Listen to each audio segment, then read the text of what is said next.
Akpabio spoke to Governor Ododo to recall me, but he told him to be impossible because the masses are with her, the people are with her. But Akpabio was not satisfied. He then sent for Yahaya Bello. And it was actually Senator Asukwo from Cross River that drove Yahaya Bello from Hilton Hotel. I was informed of everything. And when I got to know, hold on, the meetings was in two folds. He told him to commence my recall. And that he was going to fund it. Of course, monies changed hands that night. The second thing he told him was that he should try and kill me. Did you hear what this woman said in this part of the video? As you can see, that's Senator Natasha explaining to her people what has been going on. You know, I have always asked one question. Why do we play this kind of dirty politics in our own country? Why do we play this kind of dirty politics instead of doing things the normal way that other people are doing it in serious countries? Why do we play this kind of dirty politics? And one surprising thing is this. You see, it is not like most of these people that are working tirelessly for the recall of this Senator Natasha from the Senate. It is not like they want to do something positively very different from what she's been doing. You know, because from the materials online, from the materials out there, this woman, Senator Natasha, has been doing amazingly very, very well for her people. She's been doing amazing things for her people. You know, it is not like these people that are working tirelessly for her recall wants to do anything different. They just want a complete gang of that, as in that looters, where nobody will be a challenge. Because if you are not a part of that criminal network, you can hardly be at peace amongst them. Honestly, that is just a distinct. There is something this woman said in this video when she was talking to her people. There's something she said, a clear message to Nigerians ahead of 2027. You know, I want to bring that particular thing she said to your attention. Just pay attention to this. I'll be right back. I will say this, and I'm saying this openly as well. On the 14th day of March, at about 10:30 p.m. On the 14th day of March, at about 10:30 p.m., I got calls that Governor Yahaya Bello was with Akpabio. That night. Now let me say this now. On the 14th of March, at 10:30 p.m., mind you, 2 days before that, which was on the 12th, Akpabio had called Governor Ododo on the phone that he should commence my recall. But Governor Ododo told him it would be impossible. No, hold on. This was what Governor Ododo said on the 12th. Listen. He said,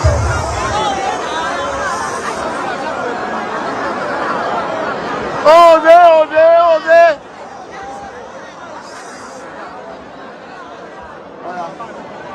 on the 12th of March, Akpabio spoke to Governor Ododo to recall me. But he told him to be impossible because the masses are with her, the people are with her. But Akpabio was not satisfied. He then sent for Yahaya Bello. And it was actually Senator Asukwo from Cross River that drove Yahaya Bello from Hilton Hotel. I was informed of everything. And when I got to know, hold on, the meetings was in two folds. He told him to commence my recall. And that he was going to fund it. Of course, monies changed hands that night. The second thing he told him was that he should try and kill me. I didn't make this public, but I wrote to the IG of police. And Akpabio told Yahaya Bello, I am saying, standing by what I've said. He told him that he should make sure that killing me does not happen in Abuja. It should be done here. So it will seem as if it's the people that killed me here. I didn't make that public. But we did notify the security agencies of that. I called on the media houses. I called on This Day, I called on Punch, I called on a number of that I know. I tried to get them publish the information ahead of time. That look, this is the nature of the meeting. They are going to commence my recall. But of course, the print media, if you don't have evidence, they will not be able to put it out. So they said, Natasha, do you have any evidence that your recall is being planned? I said, I don't have any evidence, but I know that the meeting took place and this was what transpired. But you see, 3 days after, the recall started and they called me, oh, you said it. I said, I did tell you that this was going to happen. But what is it now for us? We saw what happened. They came around, deceived our women that there was an empowerment program going on. They told them to come. I believe you heard everything this woman said in this video. That's very surprising, you know. And as you can see, that's Senator Natasha explaining everything by herself. I have always kept asking this question. Why do we play this kind of dirty politics in our own country? Why do we play this dirty? Instead of these leaders focusing on the right things they're supposed to be doing for the country to develop, for the country to move to the next level. Why do we play this dirty? There is one particular statement she made in this video that I want to bring to the attention of Nigerians. And that is where she said that Senator Akpabio, the Senate President, called on Governor Ododo, the governor of Kogi State, to start the process of her recall from the Senate. And Governor Ododo, the governor of Kogi State, responded to Akpabio by telling him that it wasn't going to be easy, that it's not going to be easy at all because the people are with Natasha, because the masses are with Senator Natasha, that it's not going to be easy. You know, that's the part I want to bring to the attention of Nigerians. You see what happened after the 2023 elections. The INEC, the judiciary, everybody, all those people involved in all those manipulations were able to get away with whatever thing that happened because the masses were halfway involved, halfway committed to the success of that election. That's how somebody like me will put it. If the masses had decided to stick to their choice, to stand by their choice, to make sure that nothing will change whatever thing they decided, nobody will change anything from anywhere.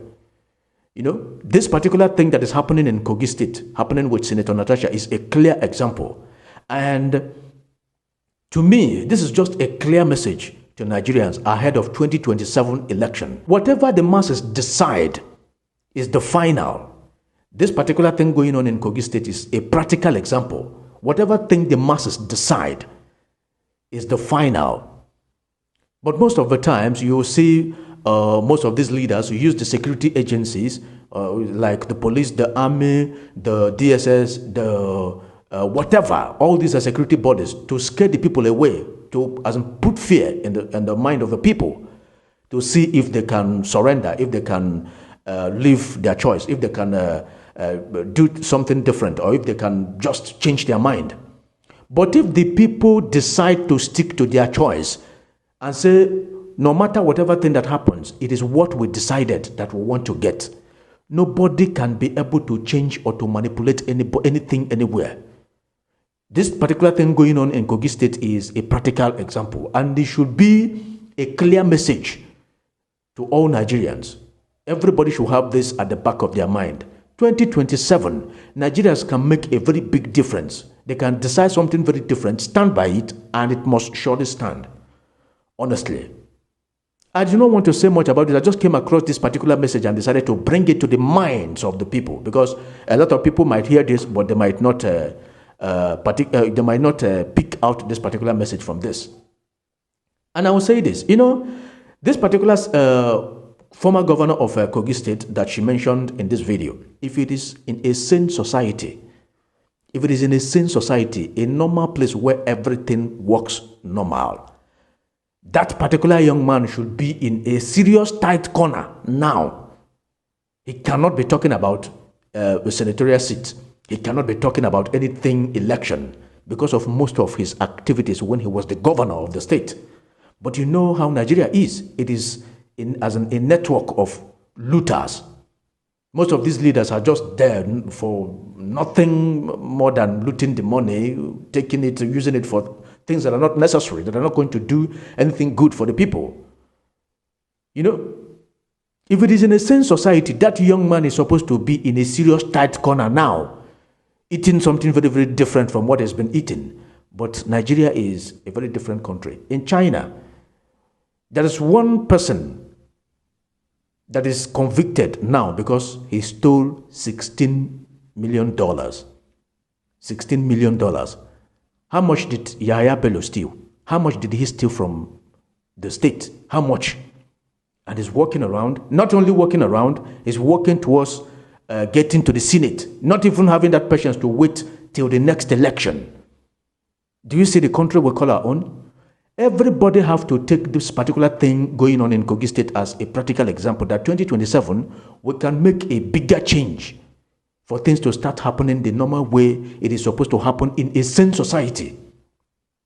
Because if Nigeria is a sane country, this thing cannot be happening.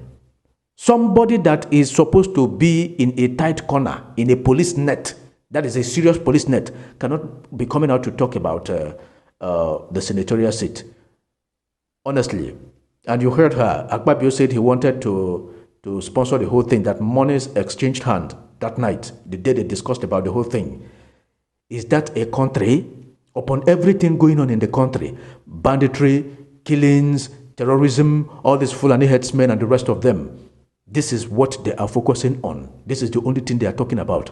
Can anybody even say any reasonable thing, any reasonable thing, decision that has come out from that Senate since all of them took over, or all of them got to that Senate since that 2023?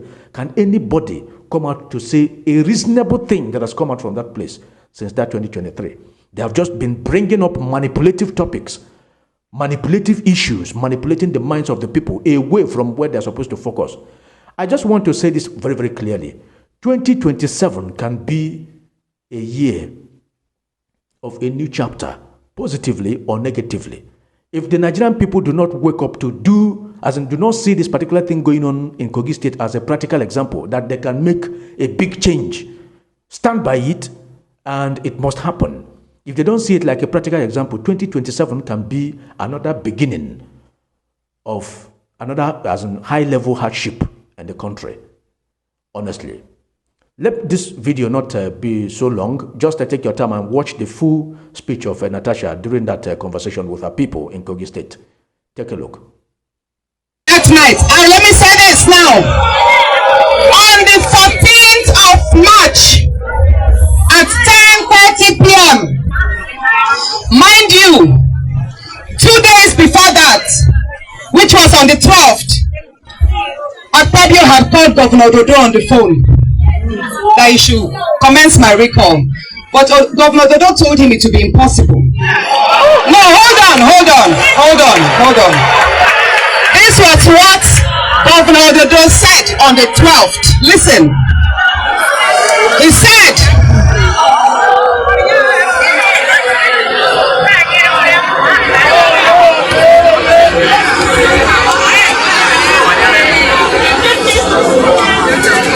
on the 12th of March, Akpabio spoke to Governor Dodo to recall me.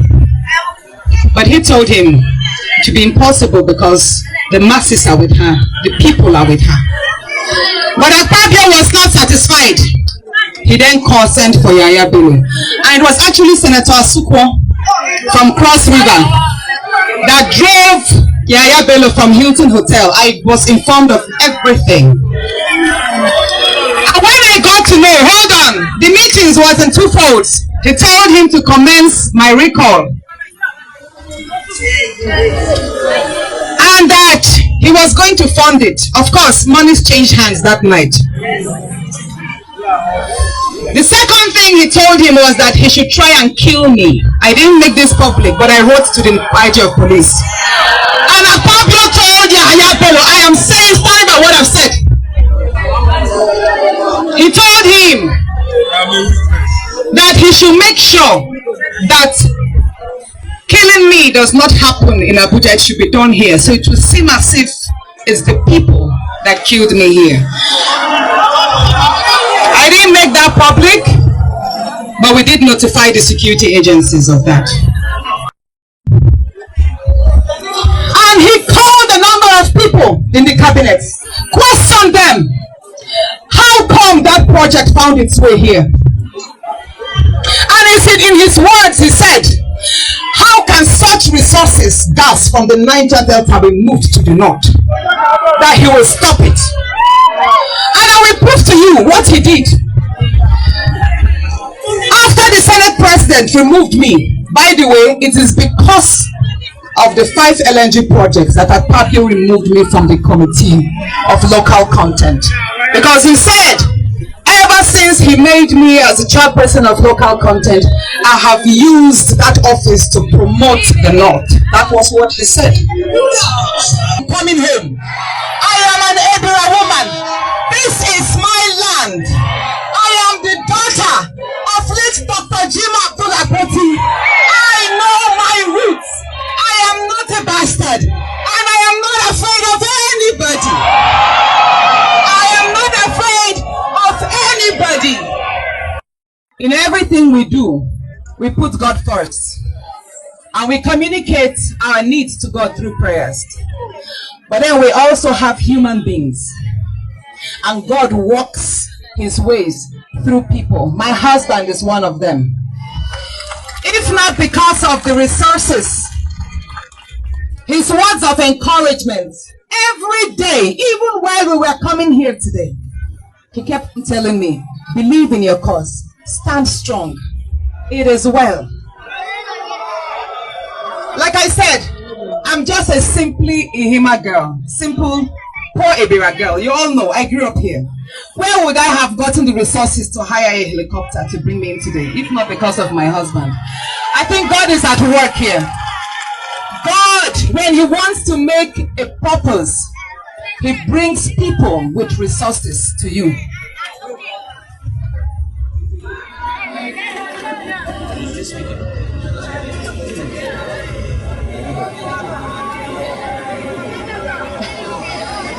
Yesterday, when we read on the news, and setting up, stop please, and setting up barricades across the major roads leading into Kogi Central, I knew that we were up for a challenge.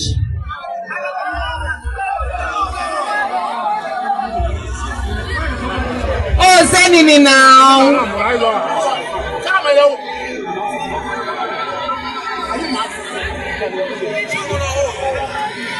I'll repeat myself again.